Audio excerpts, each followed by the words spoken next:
Selamat sore Jemaat Every Nation dimanapun saudara berada pada sore hari ini. Hari ini buat saudara yang merayakan Imlek, Chinese New Year, ini adalah hari yang kita rayakan bersama dan saya nanti akan membagikan firman Tuhan masih berkenaan dengan Imlek. Tapi sebelumnya mari kita satukan hati, kita akan berdoa. Tuhan, kami mengucap syukur untuk kesempatan kami boleh menyembah Engkau, kami boleh datang kepada Engkau dan mendengar kebenaran firman Tuhan. Kami berdoa Tuhan, biar firman Tuhan yang kami dengar boleh sungguh-sungguh membangun kami, memberikan arah atas kehidupan kami. Terima kasih Tuhan, di dalam nama Tuhan Yesus. Amin.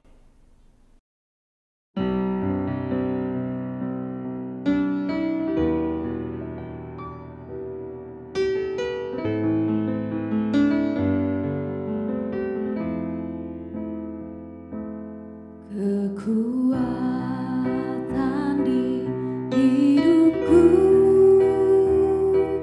ku dapat dalam Yesus. Dia tak pernah tinggalkanku, setia menopangku. Berseru, berharap dalam Yesus. Ajaib Kau Tuhan, penuh kuasa, sanggup pulihkan keadaanku. Dalam tangan-Mu seluruh hidupku tak akan goyah selamanya.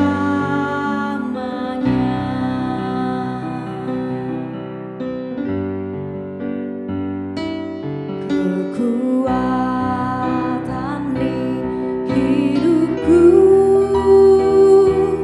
ku dapat dalam Yesus. Dia tak pernah tinggalkanku, setia menopangku. Berseru, berharap dalam Yesus.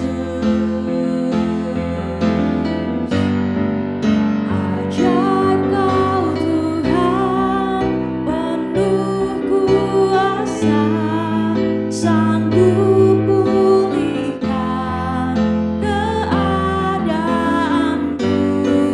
Dalam tangan-Mu seluruh hidupku tak akan goyah selamanya.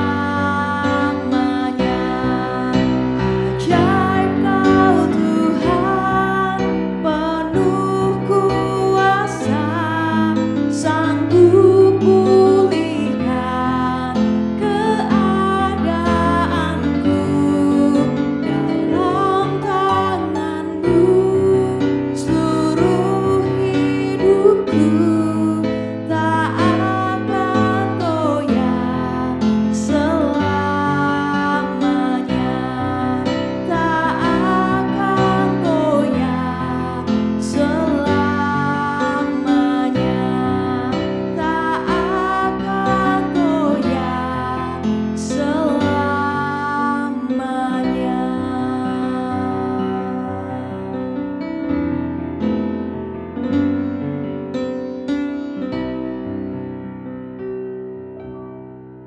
Saudara, kalau saudara hari ini merayakan Imlek, maka saudara mendengar orang mengatakan kongsi facai, ya.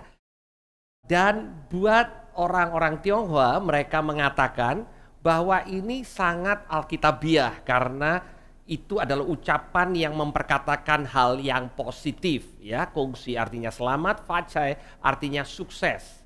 Tetapi saudara, kita mau belajar dari kebenaran firman Tuhan, untuk memaknai Chinese New Year ini di dalam kerangka kebenaran firman Tuhan.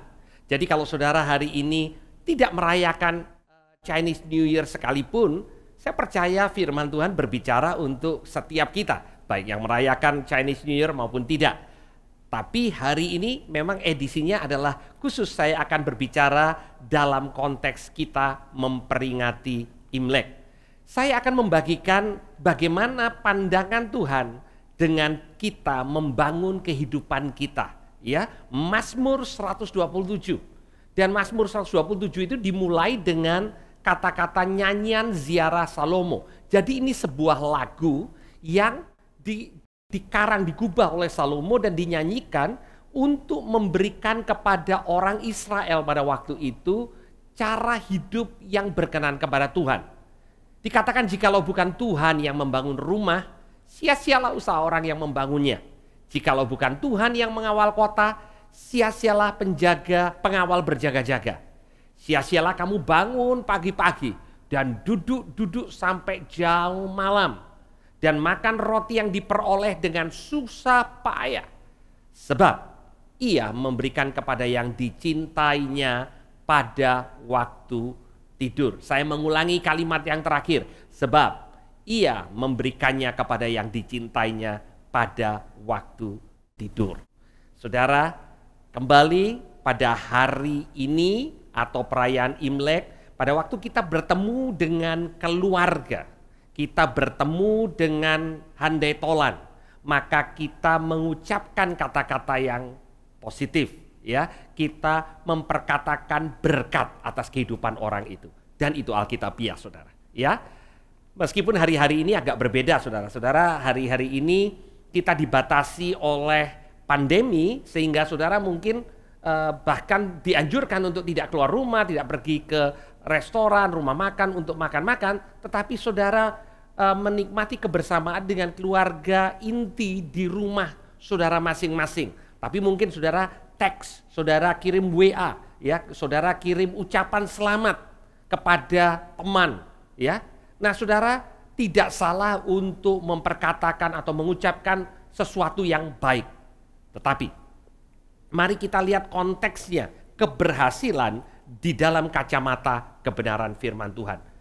Nasihat firman Tuhan mengatakan, jikalau bukan Tuhan yang membangun rumah, sia-sialah usaha orang yang membangunnya. Saudara, rumah di sini bisa berbicara tentang rumah tangga, saudara. Rumah di sini bisa berbicara tentang usaha, saudara. Rumah di sini bisa berbicara tentang panggilan, saudara. Kalau Tuhan tidak dilibatkan menjadi tokoh utama, ya, saya katakan tokoh utama, artinya dia yang berada di tengah-tengah apa yang saudara bangun, bukan saudara hanya melibatkan dia sebagai bagian yang mensupport. Seringkali orang Kristen punya keinginannya sendiri dan mengizinkan Tuhan dalam posisi mensupport apa yang dia mau. Salomo mengatakan harus Tuhan yang membangun, harus Tuhan yang berada di tengah-tengah. Jadi nasihat yang pertama pada waktu kita merayakan Imlek, ya, izinkan Tuhan yang membangun keluarga kita. Izinkan Tuhan yang membangun ekonomi kita, izinkan Tuhan yang membangun panggilan kita.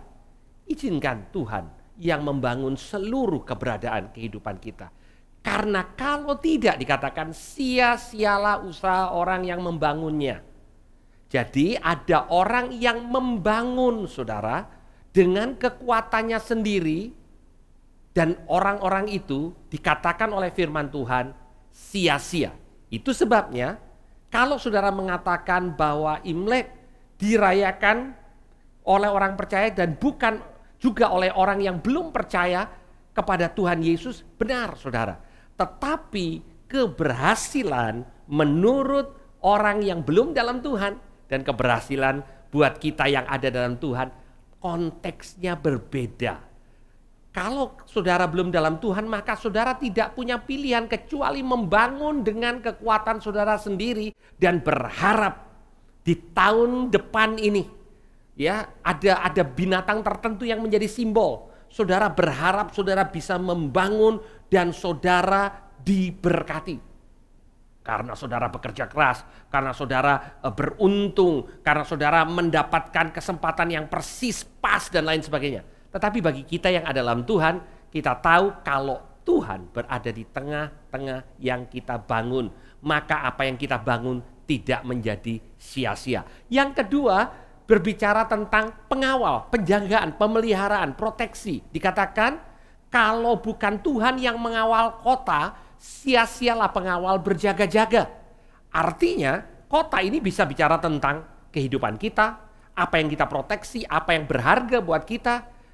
Tuhan mengatakan kalau bukan Dia yang mengawal, memproteksi, maka kita bisa memproteksi dengan kekuatan kita, dan itu usaha yang sia-sia. Kembali, perbedaan antara orang benar dan orang yang belum di dalam Tuhan. Orang yang belum dalam Tuhan juga berjaga-jaga, saudara. Tetapi mereka berjaga-jaga hanya mengandalkan kekuatan mereka sendiri. Mengandalkan ide mereka sendiri. Mereka memproteksi. Hari-hari ini benar, saudara, kita perlu memproteksi kehidupan kita. Itu sebabnya saudara keluar, saudara pakai masker. Ya, saudara berada di mana-mana, saudara lebih sering cuci tangan. Karena saudara memproteksi kehidupan saudara. Benar, tidak ada yang salah dengan itu. Tetapi kalau saudara lupa fokusnya, maka saudara akan jadi sama persis dengan apa yang dunia lakukan.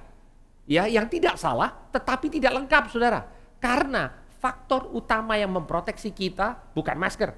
Faktor utama yang memproteksi kita bukan hand sanitizer. Tetapi di ayat ini dikatakan Tuhan yang mengawal kehidupan saudara. Saudara, kita bisa menjaga kehidupan kita sedemikian rupa. Tapi ayat ini mengatakan kalau bukan Tuhan yang mengawal kita, maka sia-sialah usaha kita. Kita berusaha dengan kekuatan kita sendiri. Dan selanjutnya dikatakan sia-sia kamu bangun pagi-pagi dan duduk-duduk sampai jauh malam. Ini berbicara tentang pekerjaan yang kita lakukan dengan susah payah.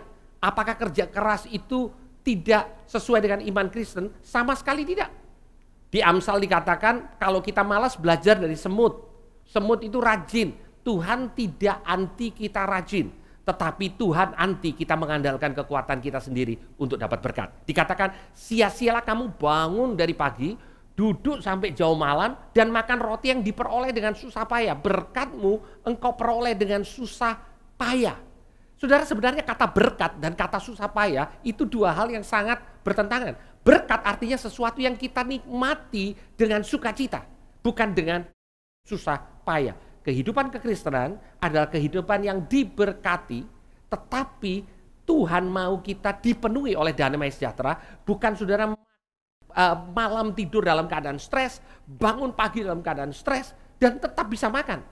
Saudara, dunia mengalami hal itu, tetapi tidak dengan saudara. Dikatakan sebab ia memberikan kepada yang dicintainya. Dan saya ingin menyampaikan hal ini, itu buat saudara yang dicintainya pada waktu tidur. Pada waktu engkau beristirahat, Tuhan menyediakan buat saudara. Saudara lihat seorang bayi yang tidur pada malam hari, dia begitu lemah, tidak berdaya. Orang tuanya sudah menyediakan buat dia makanan untuk esok harinya. Apalagi Tuhan saudara yang menyediakan dengan sempurna buat saudara. Bukan saudara tidak bekerja, bukan saudara tidak melakukan apa-apa, tetapi yang menjadi center, yang menjadi pusat daripada kehidupan saudara adalah Tuhan yang menyediakan. Kemudian ayat berikutnya berbicara tentang keluarga, ya. Benar saudara, di dalam kita merayakan Imlek adalah kita merayakannya bersama dengan keluarga besar. Alkitab setelah berbicara tentang membangun kehidupan, berbicara tentang kehidupan saudara di luar, ya, usaha saudara, ya, masa depan saudara, berbicara juga tentang keluarga. Di sini dikatakan di ayat yang keempat, sesungguhnya anak laki-laki adalah milik pusaka daripada Tuhan. Buah kandungan adalah satu upah. Jadi kalau saudara punya anak hari ini, saudara menjadi satu keluarga, ingat saudara, anak-anak kita ini miliknya Tuhan. Kadang kita berpikir ini milik kita, dan Tuhan itu kita minta untuk memelihara mereka. Kita minta Tuhan untuk jaga mereka. Tetapi Salomo sadar bahwa itu milik Tuhan, milik pusaka daripada Tuhan.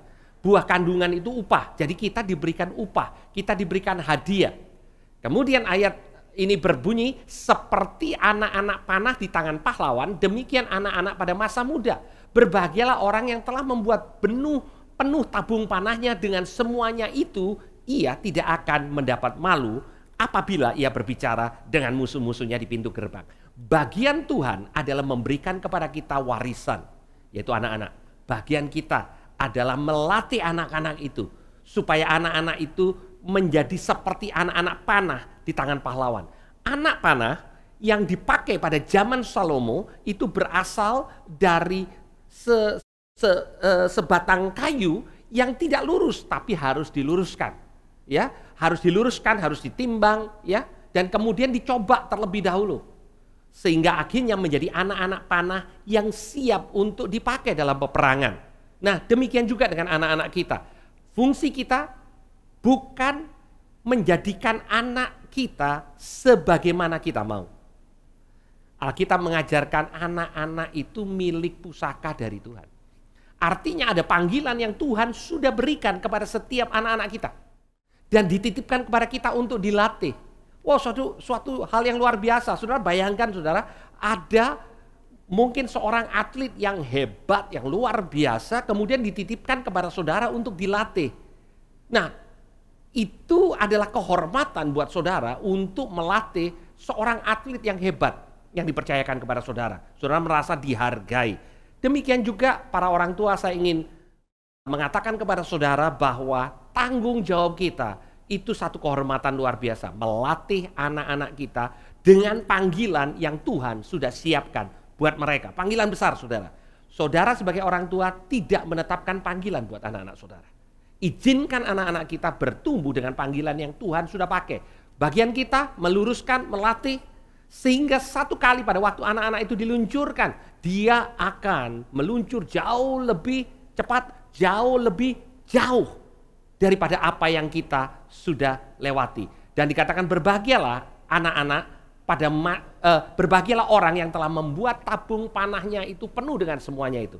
Berbahagialah kalau kita diberikan tanggung jawab dan melatih anak-anak kita. Bagi saudara yang mungkin belum berkeluarga, saudara punya anak-anak, orang-orang yang lebih muda dari saudara yang saudara bisa latih, saudara bisa impartasikan hidup. Dan dikatakan berbahagialah orang yang membuat penuh tabung panahnya. Ia tidak akan mendapatkan malu apabila ia berbicara dengan musuh-musuh di pintu gerbang. Akhirnya saudara, seringkali kita malu karena kita tidak bisa beli sesuatu, kita malu karena orang bisa melakukan hal tertentu, saudara belum bisa lakukan. Tetapi Mazmur 127 ditutup dengan sesuatu yang luar biasa. Jangan kita menjadi malu karena kita tidak membangkitkan, tidak melatih orang-orang, anak-anak kita untuk masuk dalam panggilannya. Biar di hari ini, pada waktu kita merayakan Imlek bersama-sama, mari kesuksesan kita menurut Tuhan adalah yang pertama, libatkan Tuhan di tengah-tengah apa yang kita lakukan. Dia menjadi center, dia menjadi yang terutama, dia menjadi pusat daripada apa yang kita lakukan. Dan juga mari kita libatkan seluruh keluarga kita, anak-anak kita menjadi sesuatu yang kita siapkan untuk Tuhan boleh pakai. Itu milik pusaka yang Tuhan sudah berikan buat kita. Dan buat saudara yang merayakan Imlek pada hari ini, kembali saya katakan kongsi pacai. Mari kita berdoa. Tuhan, terima kasih untuk sore hari ini. Di dalam kesempatan yang spesial ini kami mau mengingat Tuhan. Kalau bukan Engkau yang membangun, kalau bukan Engkau yang menjaga, kalau bukan Engkau yang memelihara, maka sia-sialah apa yang kami lakukan. Dan kami tahu Tuhan, keluarga ini pun adalah Engkau yang beri. Dan tugas kami sebagai orang tua adalah memperlengkapi anak-anak kami. Dan tugas kami sebagai orang-orang percaya adalah memperlengkapi orang-orang yang lebih muda untuk menjadi anak panah yang siap untuk diluncurkan. Terima kasih Tuhan, di dalam nama Tuhan Yesus. Haleluya. Amin. Selamat sore, Tuhan Yesus memberkati.